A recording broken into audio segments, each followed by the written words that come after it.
cast barely any shade, but Molly's house was in the older, richer, southern part of town.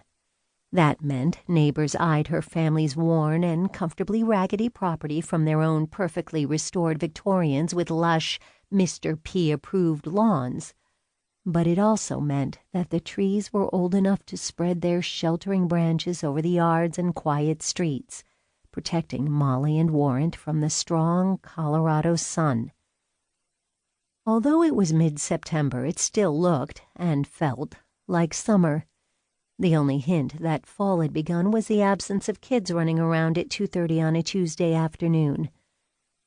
Despite Warrant's slowing pace, the mile-long walk went quickly, the peace of the quiet, warm days soothing Molly's too-busy brain. After much coaxing and a minimal amount of dragging her increasingly lazy dog, Molly made it to the park. Only a handful of people were there, mostly parents, watching their preschool-age kids play. Warrant perked up once the dog park came into view, but Molly towed him in the opposite direction toward an empty bench next to the swings, doing her best to pretend she couldn't see his sad look. She failed miserably. "I know, Warrant," she sat and tried to ignore the guilt swamping her. "We need to make some money, though. You eat a lot, and it's not the cheap stuff either. Your food is the equivalent of dog caviar, so I don't think it's too much to ask for you to help out occasionally." With a soul-deep sigh, he laid down next to the bench and rested his chin on his front paws.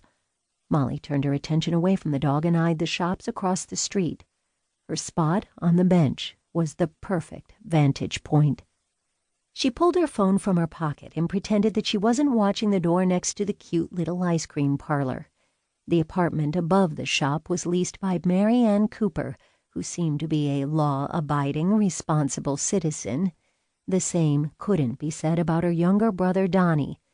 He had a habit of taking things that didn't belong to him, like wallets and cell phones and the occasional car, and he hadn't shown up for his most recent court date.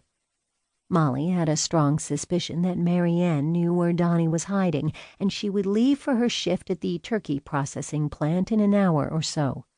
Since Mary Ann had been dodging all of her calls and refusing to answer the door, Molly would have to take a more direct approach. She started playing a game on her phone to pass the time while keeping one eye on the apartment across the street, just in case Mary Ann decided to leave early. Warrant stretched out on his side and dozed, snoring softly. After a peaceful half-hour drifted by, Molly stood and stretched, knowing it was time to move closer to the ice cream shop. Warrant provided an excuse to hang out at the park without looking like a lurker, and he'd also proven to be an excellent conversation starter with people who wouldn't have given her the time of day if she'd tried approaching them alone. But having the dog along did require some additional planning. Warrant's top speed was a slow amble, so she had to allow enough time to get him through the park and across the street. Before she could make her move, an all-too-familiar voice made her groan and plop back down in her seat. "Molly Pax, just the person I wanted to see." John Carmondy started rounding the bench but paused to rub Warrant behind the ears. The dog, traitor that he was, thumped his heavy tail against the ground and rolled over in a plea for belly scratches. To Warrant's obvious delight, John complied. "John Carmondy, just the person I didn't want to see." If she'd known that he was going to be in the park, she would have stopped and talked to Mr. P, or even helped Charlie with those sticky receipts. Molly sent a quick text and then slid her phone into her pocket. "Why are you here?" Still crouched to pet Warrant, John grinned up at her. Her dog's back foot pedaled in the air as John found just the right spot. Molly wasn't surprised. She was well aware that the man knew exactly how to hit everyone's buttons. Too bad he seemed to take as much pleasure in pestering her as he did in playing with her dog. "Why am I at the park?" he asked.